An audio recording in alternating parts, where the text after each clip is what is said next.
The mansion's emergency alarm pierced through the night. 6 world-class doctors surrounded the bed, their faces grave. On the hospital sheets lay Kang Ji-hoon, the most feared Korean Mafia boss on the East Coast, his lips turning blue and heart monitor flatlining. The doctors had tried everything. Defibrillators. Experimental drugs. Emergency procedures. But nothing worked. Ji-hoon's second-in-command was already reaching for his gun, ready to execute everyone in the room for failing to save his boss. But then she stumbled in, Sienna Hayes, the exhausted black maid who'd been scrubbing floors downstairs. She didn't know about the drama. She was just bone-tired and collapsed onto the nearest surface, which happened to be the dying Mafia king himself. And that's when the impossible happened. The heart monitor beeped. Once. Twice. Ji-hoon's eyes flew open. And nothing in their worlds would ever be the same. Hey beautiful souls.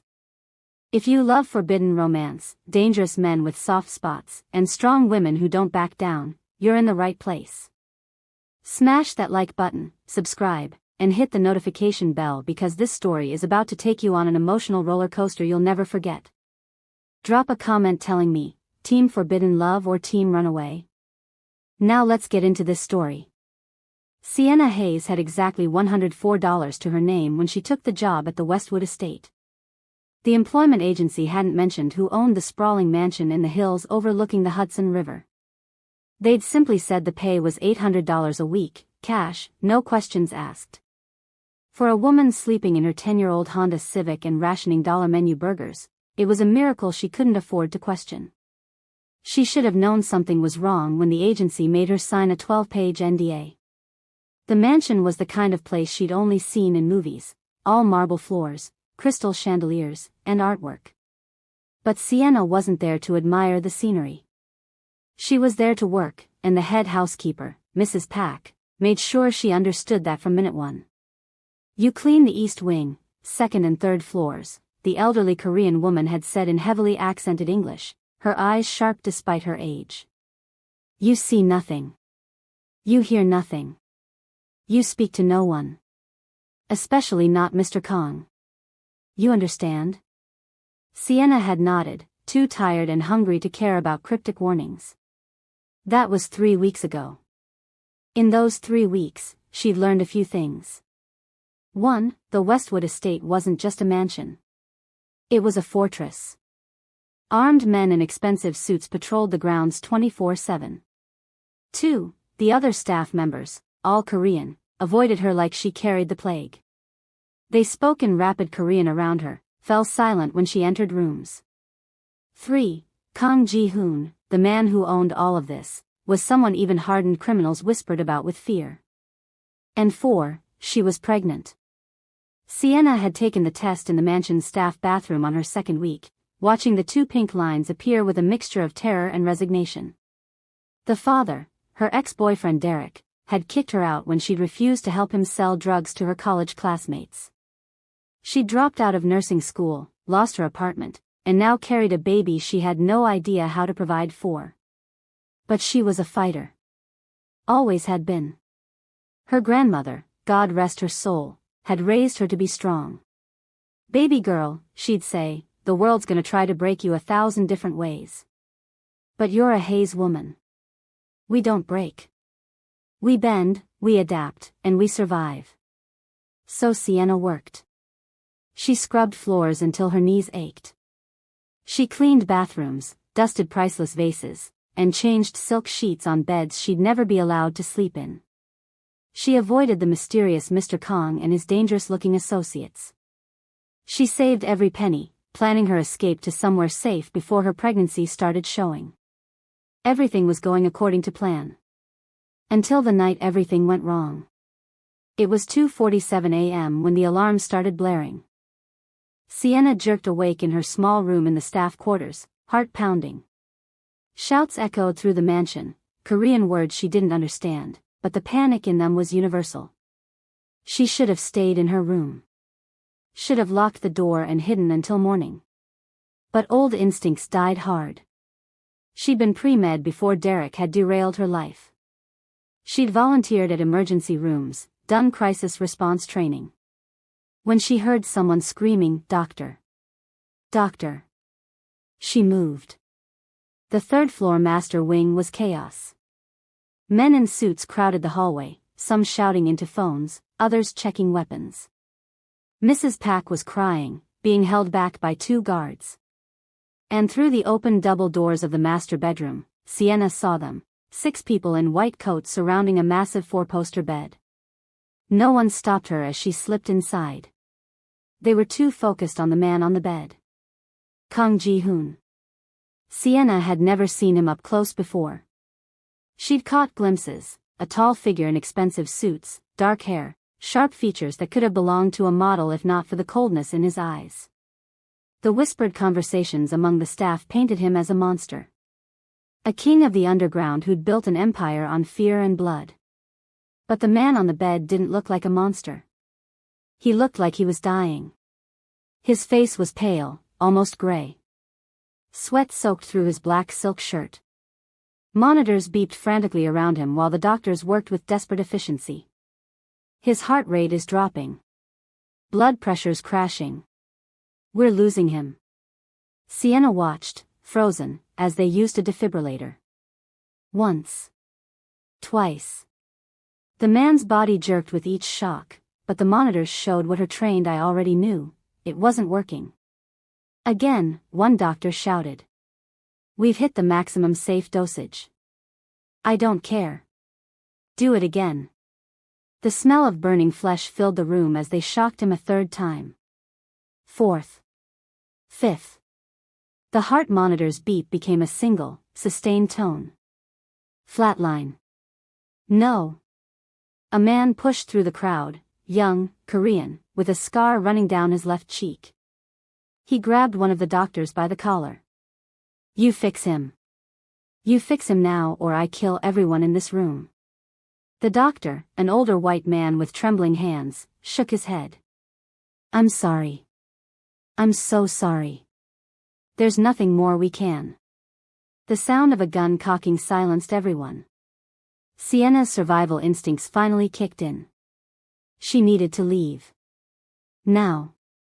Before this turned into a bloodbath and she became collateral damage. But as she turned to slip out, the room spun. The exhaustion she'd been fighting for weeks, the malnutrition, the stress, the pregnancy, it all hit her at once. Her vision blurred. Her knees buckled. And she fell forward, right onto the massive bed, right onto the corpse of Kang Ji-hoon. "Get her off him," someone shouted. But before anyone could move, the impossible happened. The heart monitor beeped.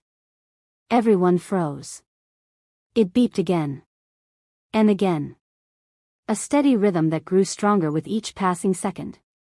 Sienna, barely conscious, felt the chest beneath her cheek rise and fall. Once.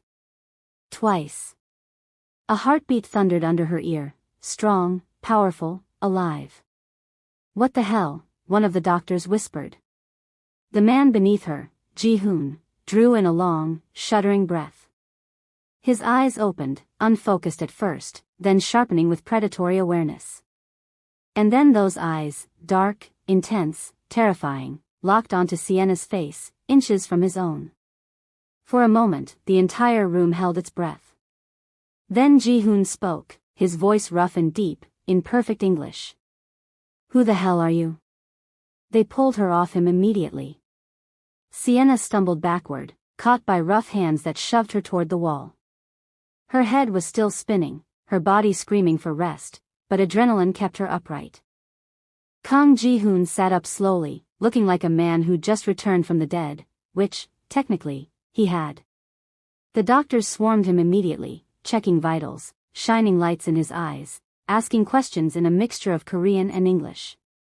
"Your heart stopped for nearly 4 minutes. This is medically impossible. We need to get you to the hospital." "Enough." Ji-hoon's voice cut through the chaos like a blade. Everyone went silent. His gaze swept the room, passing over his men, the doctors, Mrs. Pack, and landing on Sienna. She'd never felt so exposed in her life.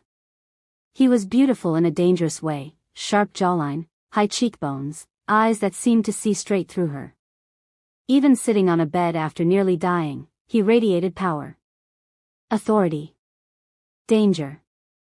You, he said, pointing at her. Come here. Every instinct told her to run. But the men blocking the door made it clear that wasn't an option. Sienna lifted her chin, channeling her grandmother's strength, and walked forward on shaking legs.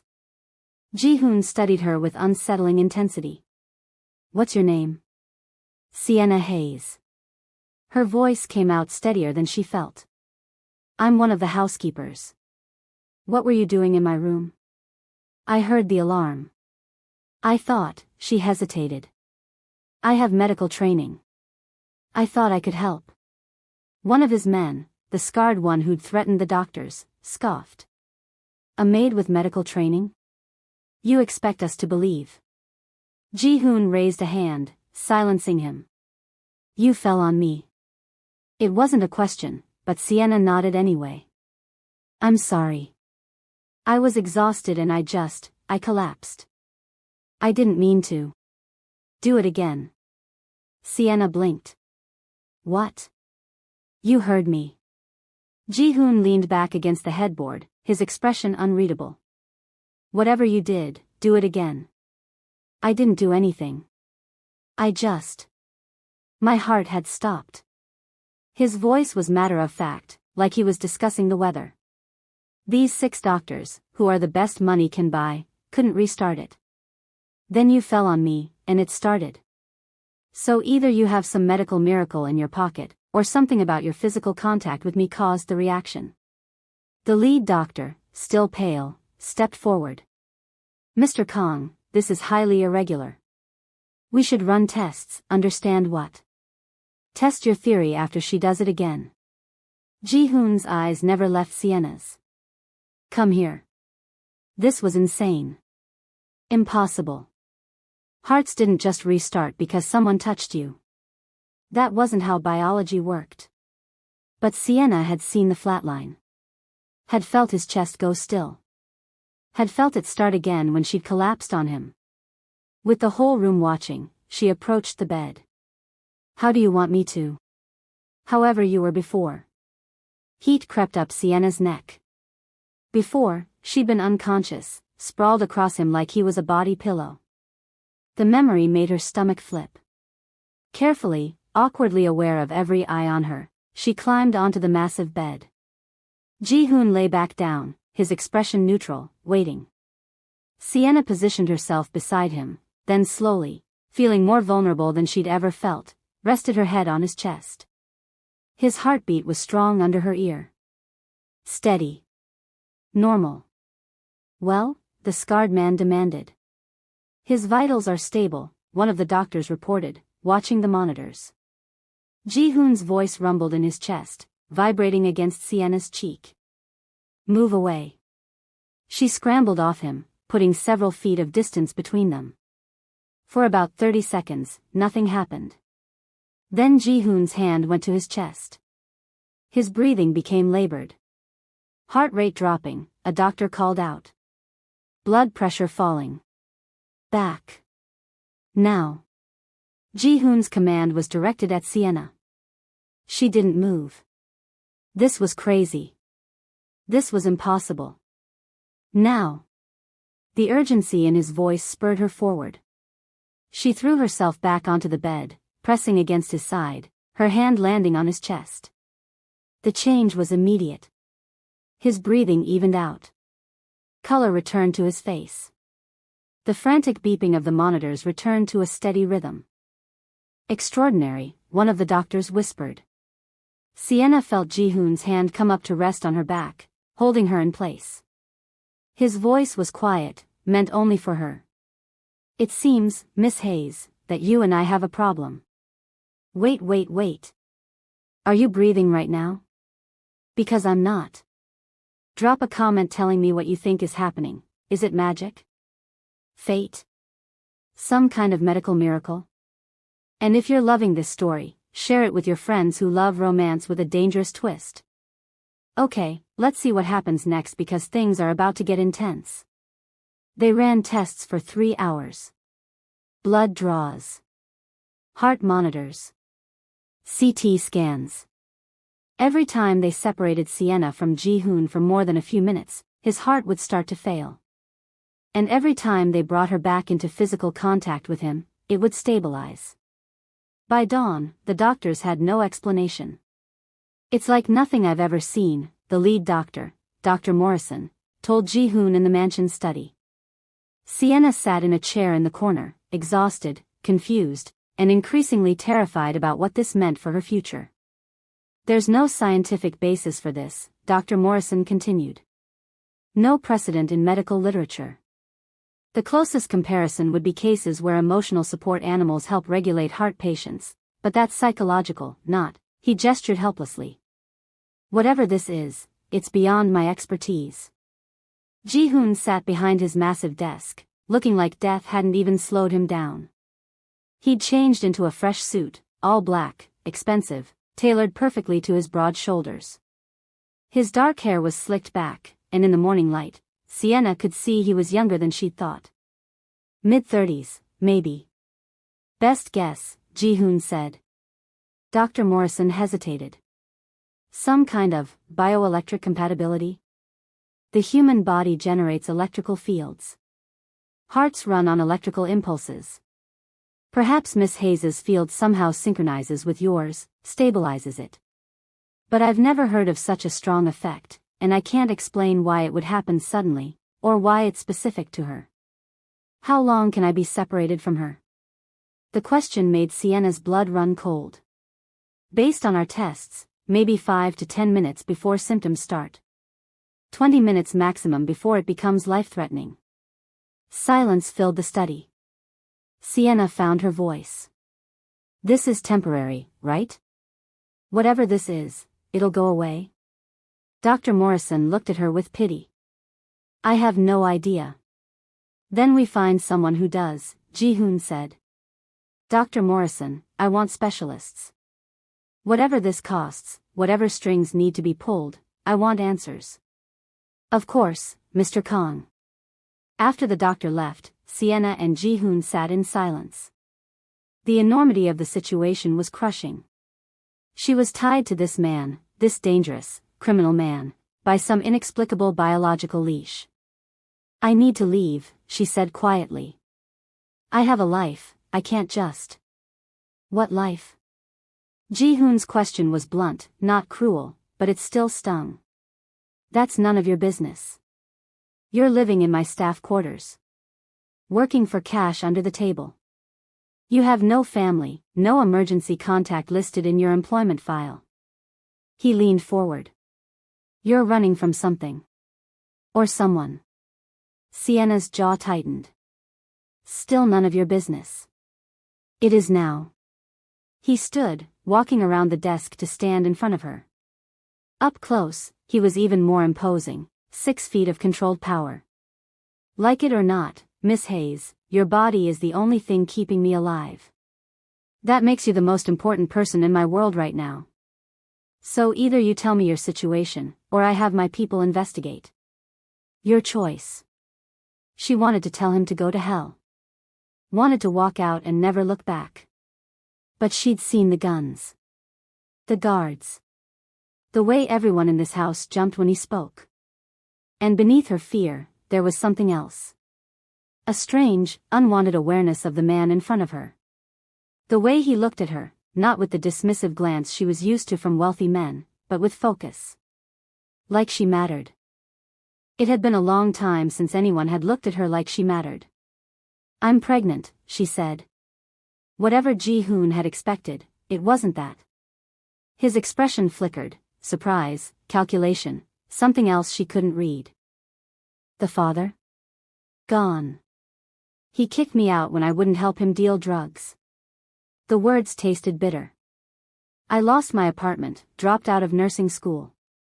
I've been living in my car and trying to save money too. I don't know. Figure something out. How far along? About 8 weeks. Ji-hoon was quiet for a long moment, processing. Then, here's what's going to happen. You'll move into the room adjoining mine. You'll have access to whatever you need, food, clothes, medical care for you and the baby.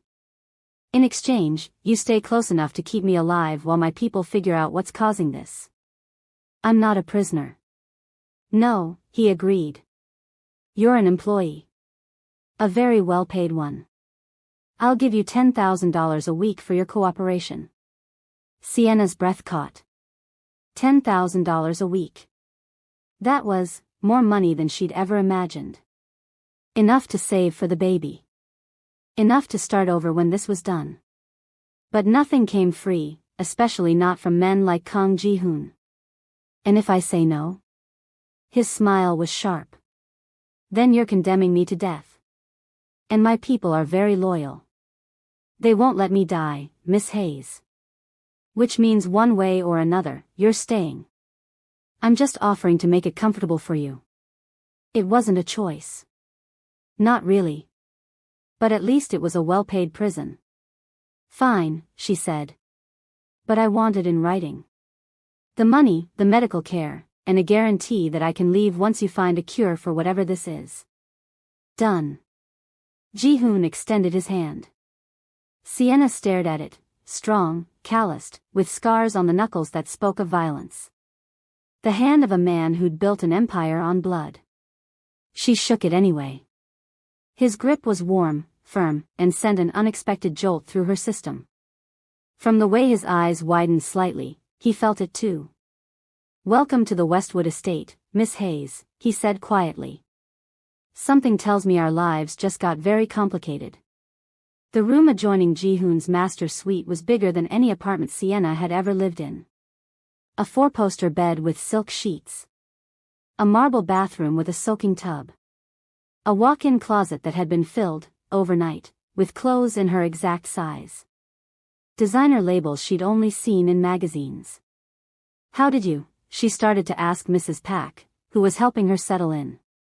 Mr. Kang very thorough, the older woman said, her previous coldness replaced by cautious respect. You need anything, you tell me. You important now. Important.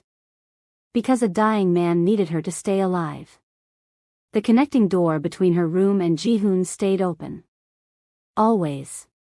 They'd tested it that first day. Closed doors didn't affect whatever this was, but distance did. If she was in her room and he was in his, they were fine. If she went downstairs while he stayed on the third floor, his heart would start to fail within minutes. 20 feet. That was their leash. They could be 20 feet apart, maximum, before his body started shutting down. It made for some awkward situations. The first morning, Sienna had woken to find Ji-hoon doing push-ups in his room, shirtless, his back muscles flexing with each rep. She'd frozen in her doorway, unable to look away from the dragon tattoo that covered his left shoulder blade and wrapped around his ribs. He'd caught her staring. Like what you see? His voice had been amused, not mocking. She'd fled back to her room, face burning. But she couldn't hide forever. The terms of their arrangement meant spending nearly every moment together. When he worked in his study, she sat in a corner with the books he'd provided. When he had meetings with his men, she waited in the next room with the door cracked. When he ate, she ate, though he'd quickly noticed her avoiding certain foods. The smell bothers you, he'd observed at dinner 3 days into their arrangement. He'd been eating some kind of Korean stew that normally would have smelled delicious, but her pregnancy had made her stomach sensitive.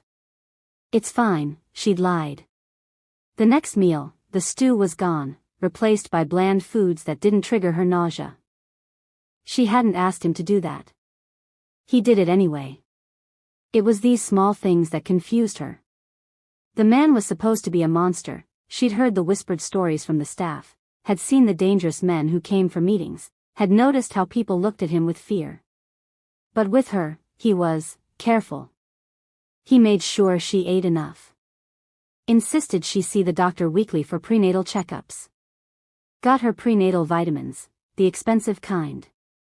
Left books about pregnancy on her nightstand without comment. Why are you doing this? She'd asked one night, a week into their arrangement. They were in his study, him reviewing documents written in Korean, her reading a novel. Doing what? Being nice. The vitamins, the books, the food. Our deal is just about keeping you alive.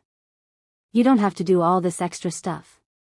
Ji-hoon set down his papers, giving her his full attention.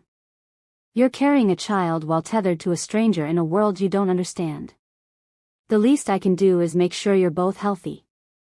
Most men in your position wouldn't care. I'm not most men. No, she agreed quietly. You're a crime lord. He didn't deny it. Does that scare you? It should. It absolutely should. But sitting across from him in the warm study, watching the firelight play across his features, Sienna found her fear had dulled into something more complicated. Sometimes, she admitted. Other times. I don't know.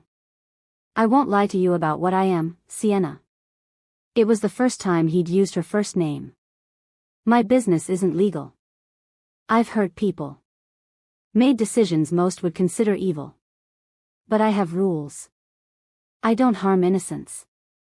I don't touch drugs or human trafficking. And I protect what's mine. I'm not yours. His eyes held hers. Aren't you?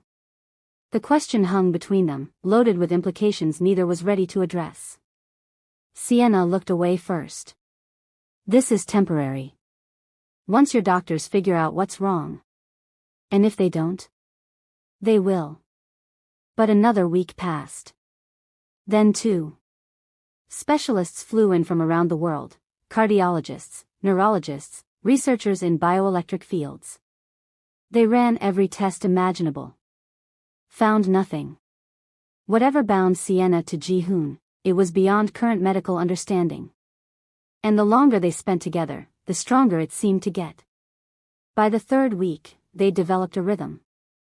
Mornings, Ji-hoon would work out while Sienna did yoga, a habit she'd picked up to manage stress. He'd installed a yoga mat in his room without her asking, positioned where she could practice while staying close. Afternoons were for business.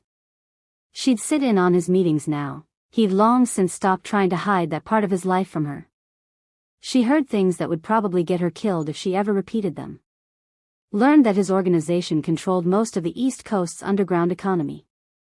That he had connections that reached all the way to Seoul, to other syndicates, to politicians and police. She should have been terrified. Instead, she found herself fascinated by the man who ran it all. Ji-hoon was brilliant. She saw it in how he negotiated, how he strategized, how he kept multiple complex operations running smoothly. He was ruthless when he needed to be, but fair. His people were loyal not just from fear, but from respect. Evenings were the hardest. That's when the professional distance they maintained during the day would soften. They'd have dinner. He'd learned her preferences, what her pregnancy cravings wanted, what made her nauseated. Then they'd retreat to the study or sometimes just to his room, and they'd talk. He told her about growing up in Seoul, the son of a mid-level crime family enforcer. How he'd been sent to the US at 15, worked his way up from nothing. Built an empire by being smarter and more ruthless than everyone else. She told him about her grandmother raising her in Detroit after her parents died. About dreaming of becoming a doctor. About Derek, and how stupid she'd been to think he loved her. Not stupid, Ji-hoon had said. Young. There's a difference. I'm 23. I should have known better. You're 23 and you've survived more than most people twice your age. He'd leaned forward, intense. You dropped out of school to protect your principles. Lost everything and still kept fighting. You're not stupid, Sienna. You're strong. No one had ever called her strong before. Not like that. Not like it was the most obvious thing in the world. She'd gone to bed that night with tears on her cheeks, not quite sure why. The first complication came on a Tuesday. Sienna was in her 4th month now, just starting to show. Ji-hoon had noticed immediately, his eyes tracking to her small bump with an expression she couldn't read. They were in his study when Kim, the scarred second-in-command, burst in without knocking. We have a problem, he said in Korean. Sienna had picked up enough over the weeks to understand basic phrases. Problem. Danger. Enemy. English, Ji-hoon said sharply. You know the rules. Kim's jaw clenched, but he switched languages. Park's crew hit our warehouse in Queens. 3 of our guys are dead. He's making a move. Sienna saw Ji-hoon's expression go cold. How bad? Bad enough that you need to show your face. Remind everyone who runs this city. Kim glanced at Sienna. But that's complicated now. Because Ji-hoon couldn't go anywhere without her. And walking into a gang war while pregnant was suicide. I'll go, Ji-hoon decided. We take her with us. Full security. No. Sienna stood. Absolutely not. I'm not going anywhere near. You don't have a choice. Ji-hoon's voice was flat. I can't leave you here. If someone attacks the mansion while I'm gone, you're defenseless. You stay with me, you stay safe. Safe? You're talking about walking into a war zone. And if Park thinks I'm weak, that I can't respond because of you, it becomes a war zone.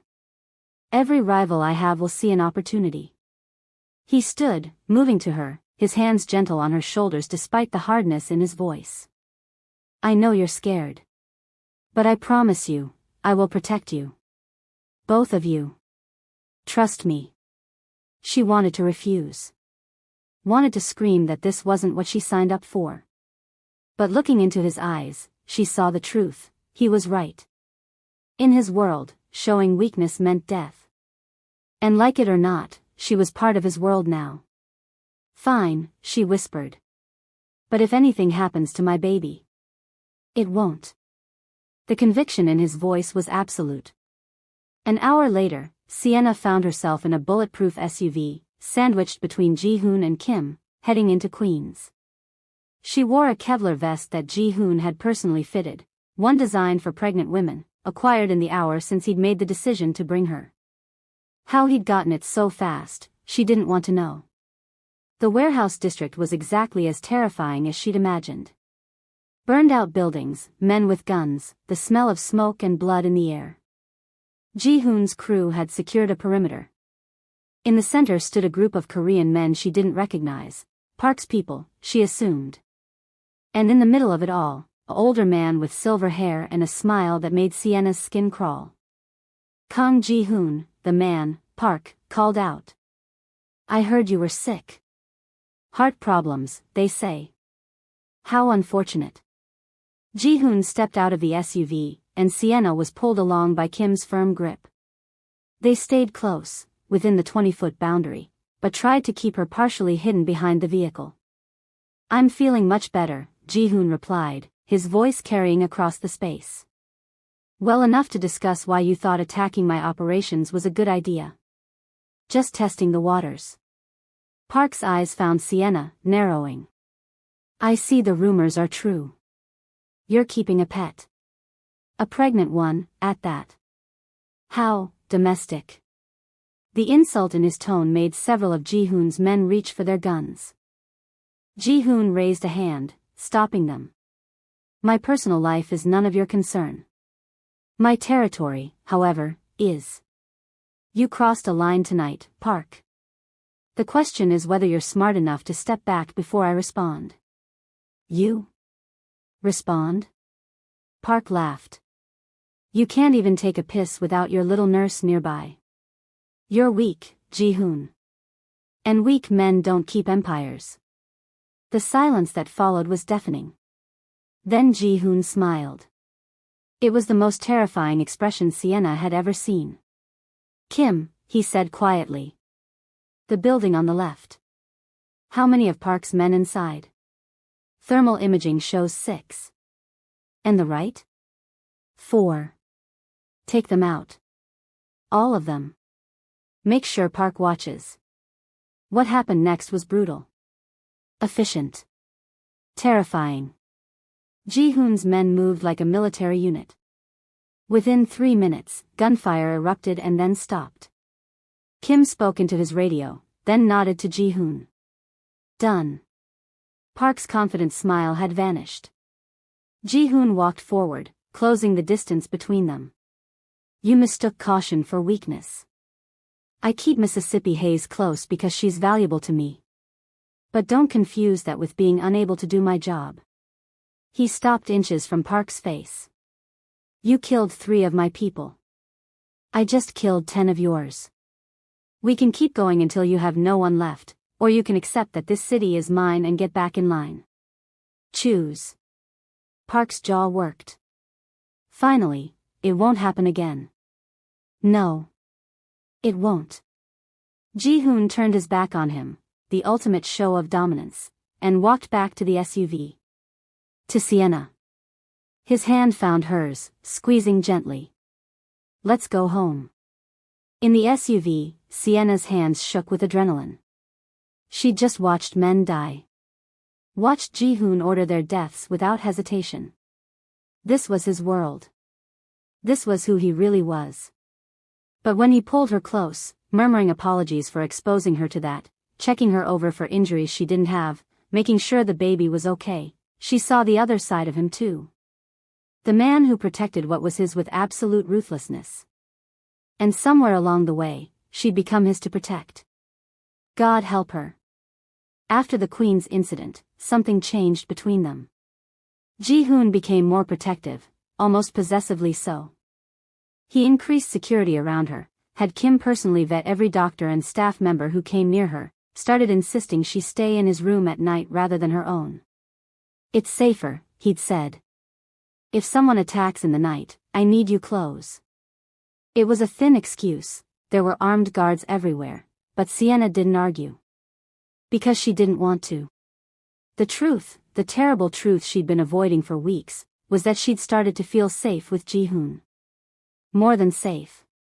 When he was near, when she could hear his steady breathing at night, feel his presence in the room, the constant anxiety she'd lived with for months would quiet. She was falling for him. It was insane. Impossible. He was a criminal. A killer. Everything she should run from. But he was also the man who'd spent 3 hours researching pregnancy nutrition to make sure she got the right foods. Who'd listened to her talk about her dreams of becoming a doctor and then secretly enrolled her in online pre-med courses so she could finish her degree. Who'd held her hair back the one morning her sickness got really bad and never mentioned it again. Who looked at her like she was precious. The physical awareness had been there from the start, that strange electric pull whenever they touched. But now it was becoming harder to ignore. Like the night she'd woken from a nightmare about Derek, about being homeless and alone.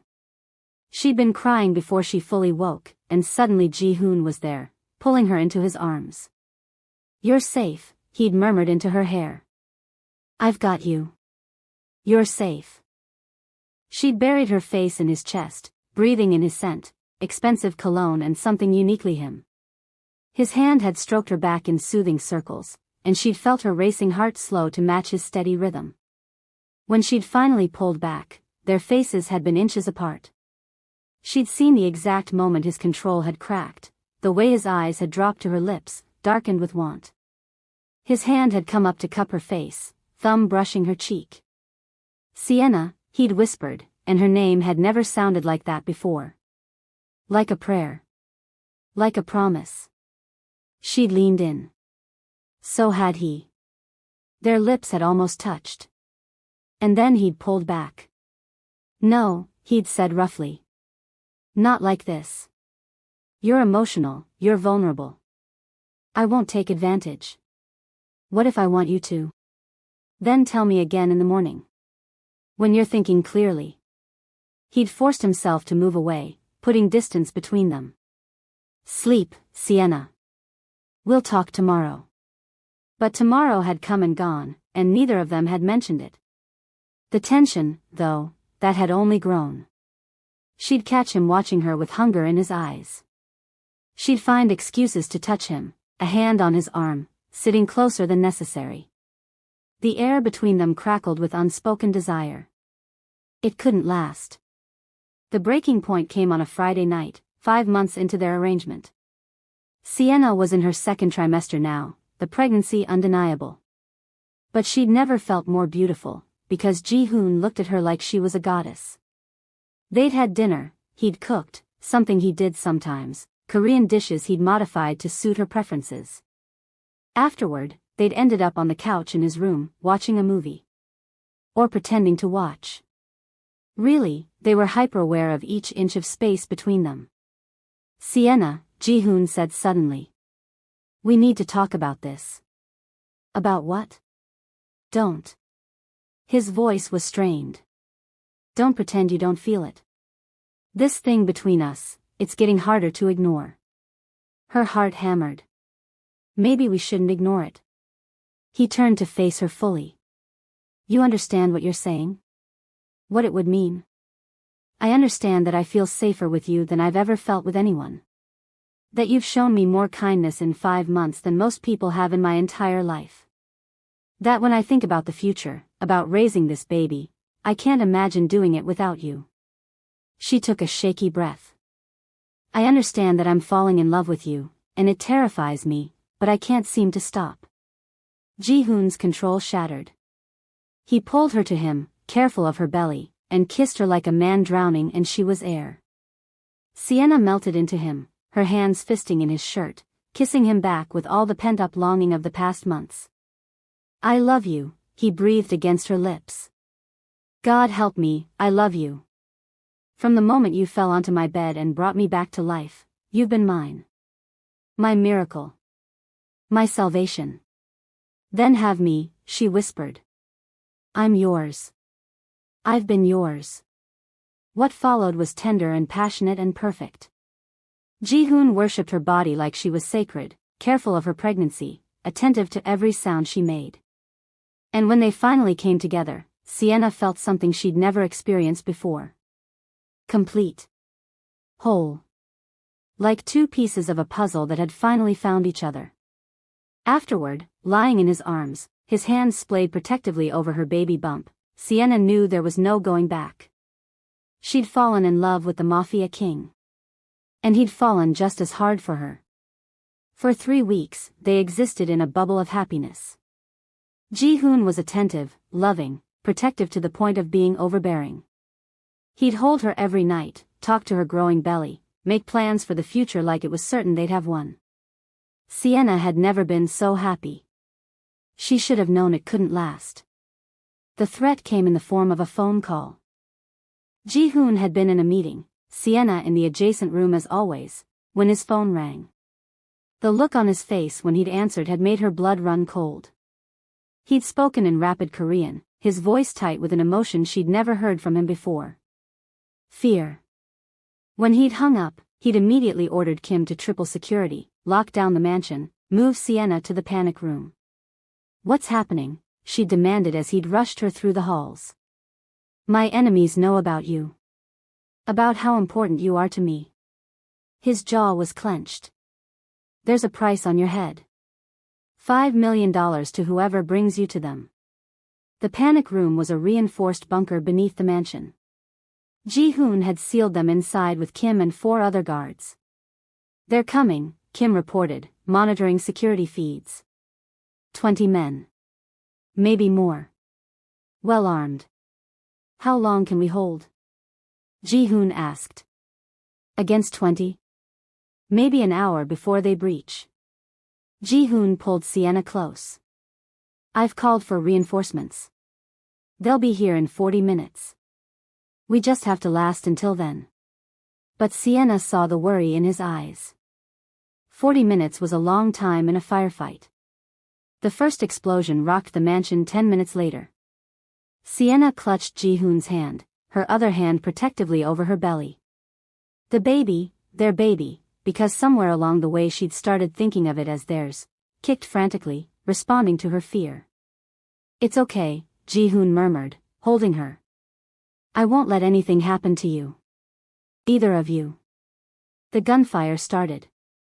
Screams echoed through the security feeds.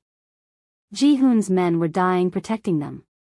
25 minutes in, Kim got the news, they've breached the first level. We need to move. But there was nowhere to go.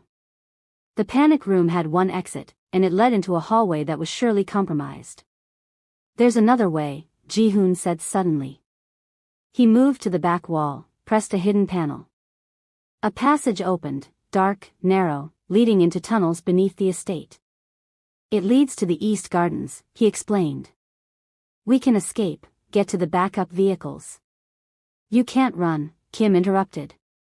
If you run, you look weak. Every enemy you have will come for you. You have to stay and fight. Ji-hoon looked at Sienna. At her belly. At the woman carrying his heart. Then you take her.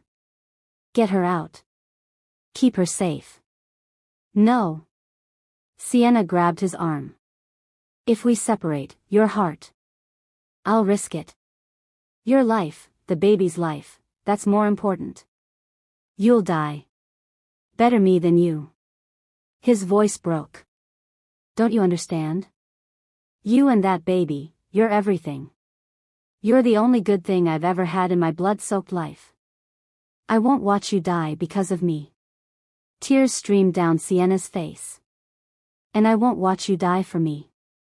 We stay together. We fight together. Sienna. No. She was firm now, channeling all the strength her grandmother had given her. You told me I was strong, remember?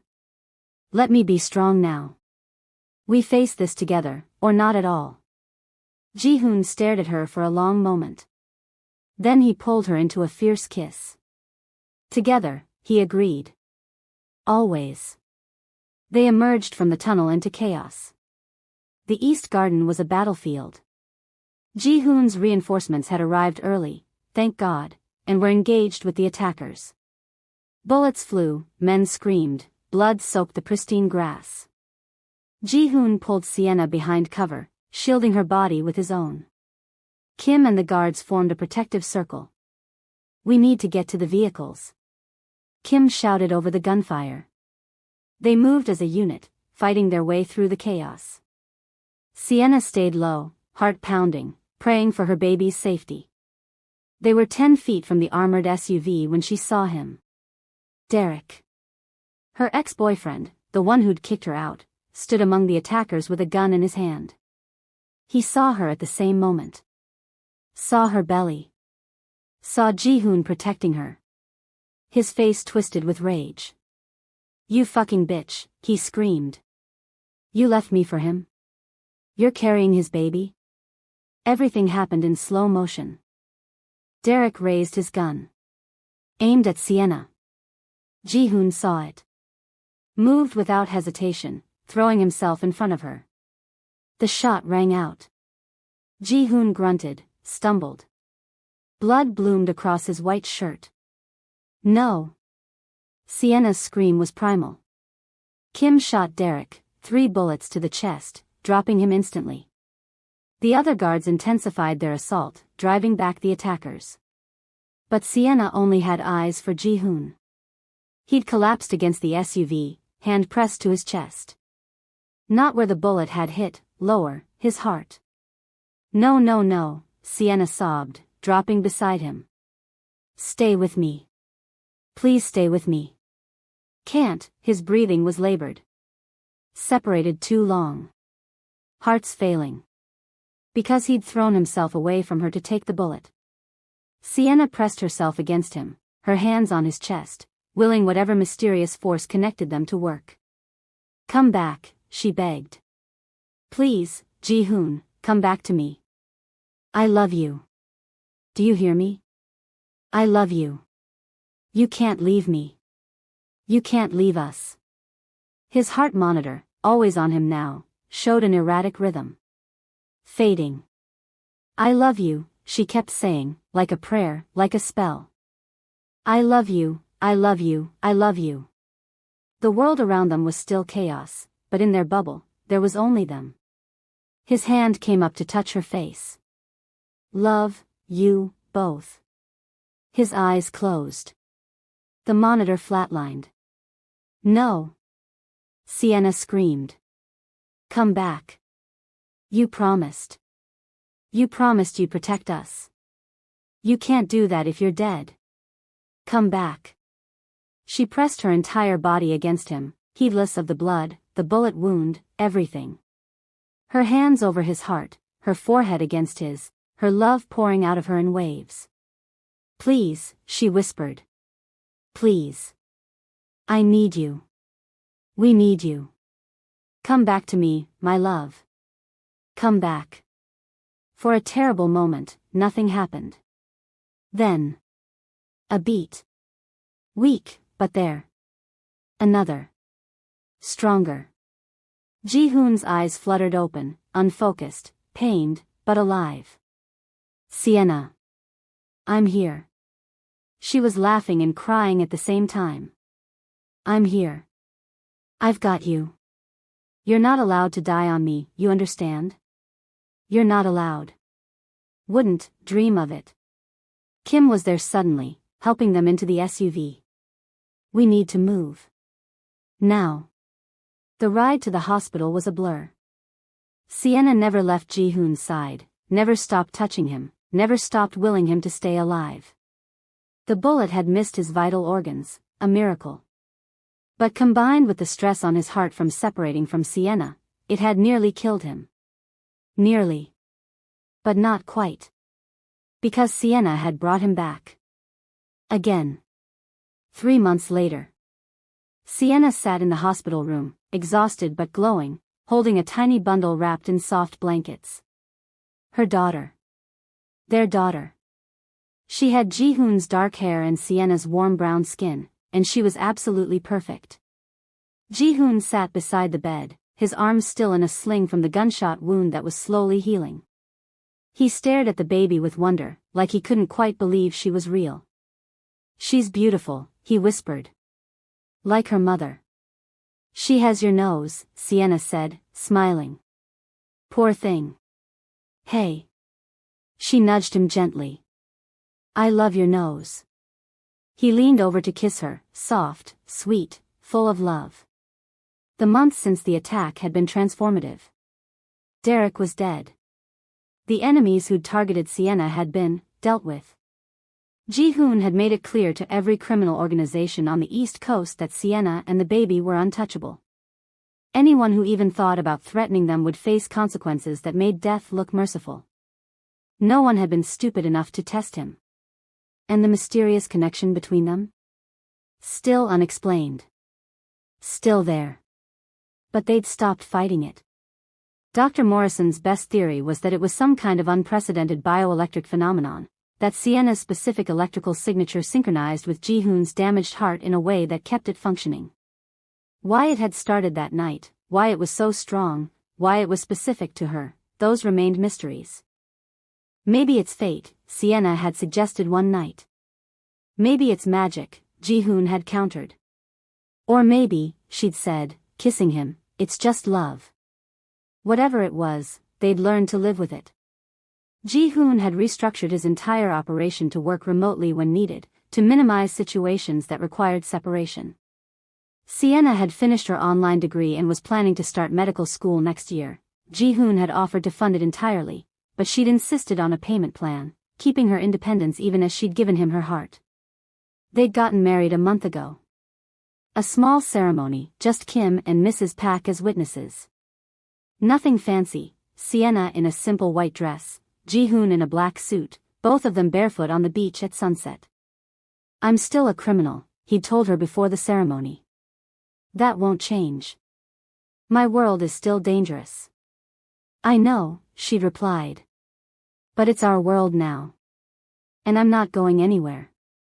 Now, watching him hold their daughter for the first time, seeing the dangerous Mafia king reduced to tears by a 7-pound baby, Sienna knew she'd made the right choice. "What should we name her?" Ji-hoon asked softly. They discussed it but never decided. "Grace," Sienna said suddenly. "Grace Mi-sun Kong." Grace, for the grace that had brought them together against all odds. Mi-sun, beautiful goodness in Korean. Kong, because she was part of both their worlds now. "Perfect," Ji-hoon agreed, his voice thick with emotion. "She's perfect. You're perfect. How did I get so lucky?" "You died and I brought you back to life," Sienna teased. "I'd say that makes us even." He laughed, then grew serious. I love you. More than I thought I could ever love anything. You saved me, Sienna. Not just my heart, my soul. You made me want to be better. You made me strong enough to believe I could be more than my circumstances, she replied. You gave me a home. A family. A future I never thought I could have. Little Grace squirmed in Ji-hoon's arms, making a tiny sound. She's hungry, Sienna said, laughing. As she fed their daughter, Ji-hoon's hand rested on her shoulder, and Sienna marveled at the journey that had brought them here. From a desperate maid living in her car to the wife of the most powerful man in the criminal underworld. From a dying crime lord to a man willing to change his entire world for love. It shouldn't have worked. By all logic, they should never have found each other. But fate, or magic, or science, or love, had other plans. And as Sienna looked at her family, at the man whose heart literally beat in sync with hers, at the daughter who represented their impossible love made real, she knew one thing for certain. She would do it all again. Every hardship. Every fear. Every moment of uncertainty. Because it had led her here. To home. To love. To forever. 1 year later. Mama. Mama. Sienna looked up from her medical textbook to see Grace, now a year old and walking, toddle into the study at full speed. Well, full speed for a 1-year-old, which meant arms outstretched, chubby legs pumping, and a huge grin on her face. Behind her, Ji-hoon followed, looking both exasperated and endlessly amused. She's supposed to be napping, he said.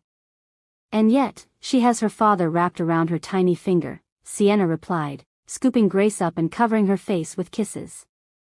Can you blame me? Look at that face. Grace giggled, reaching for Ji-hoon, who took her immediately. The fearsome Mafia king was absolutely hopeless when it came to his daughter. How's studying? He asked, settling onto the couch beside Sienna with Grace in his lap. Good. I have an exam next week, but I think I'm ready. She was in her first year of medical school now, studying remotely with occasional on-campus requirements that Ji-hoon attended with her, much to the shock of her classmates, who couldn't figure out why this beautiful black woman always had a stern-looking Korean man hovering within 20 feet. Let them wonder. Kim called, Ji-hoon said. The situation in Baltimore is resolved. Resolved. Which meant his people had handled a threat without violence this time. Ji-hoon had been slowly transitioning his organization toward more legitimate operations. It would take years, maybe decades, but he was committed to building a legacy Grace could be proud of. That's good, Sienna said, then paused. Actually, there's something I wanted to talk to you about. Should I be worried? Maybe. She bit her lip, nervous. Remember how Dr. Morrison said our connection was unique? Unprecedented? Yes. He wants to study it. Formally. Publish research. He thinks understanding what's happening with us could revolutionize cardiac medicine. Ji-hoon was quiet for a moment. That would mean going public. People knowing about us. About what we can do. I know. And if you're not comfortable. Will it help people? He interrupted. If we let them study us, could it save lives? Morrison thinks so. If they can figure out what's causing our connection, they might be able to replicate it. Develop new treatments for heart conditions. Ji-hoon looked at Grace, who was playing with his fingers, oblivious to the weight of the conversation. A year ago, he said quietly, I would have said no. Would have protected our secret at all costs. But you've changed me. Made me think about legacy differently. About using what we have to do good. He turned to Sienna. If this can help people, if it can save lives the way you saved mine, then yes. Let's do it. Sienna's eyes filled with tears. I love you. I love you too. He pulled her close as they could get with a toddler between them. Always. Grace chose that moment to grab both their faces, pulling them together for a sloppy baby kiss that landed mostly on their chins. They laughed, and in that moment, Sienna felt overwhelming gratitude. For the mysterious force that had bound her to Ji-hoon. For the love that had grown from impossibility. For the family they'd built against all odds. For the future they were creating together, one where a mafia king learned to be gentle, where a struggling woman found her strength, and where two broken people became whole. Some love stories are gentle. Some are easy. Theirs was forged in darkness and danger, in medical mysteries and mafia wars, in the space between heartbeats and the warmth of an embrace. But it was theirs. And it was perfect. Oh my God, I'm literally crying. Drop a comment telling me how you're feeling right now because I need to know I'm not the only one sobbing. Did you love Sienna and Ji-hoon's journey? Do you believe in fate bringing two people together? And most importantly, do you want more stories like this? If you enjoyed this emotional roller coaster, please hit that like button, subscribe to the channel, and share this with someone who loves romance with danger, heart, and soul. Your support means everything and helps me bring you more stories that are unique. Thank you so much for watching, for being here, for being part of this community. Until next time, keep believing in love, keep fighting for your happiness, and remember, sometimes the most broken pieces create the most beautiful picture when they finally come together. I love you all. See you in the next story.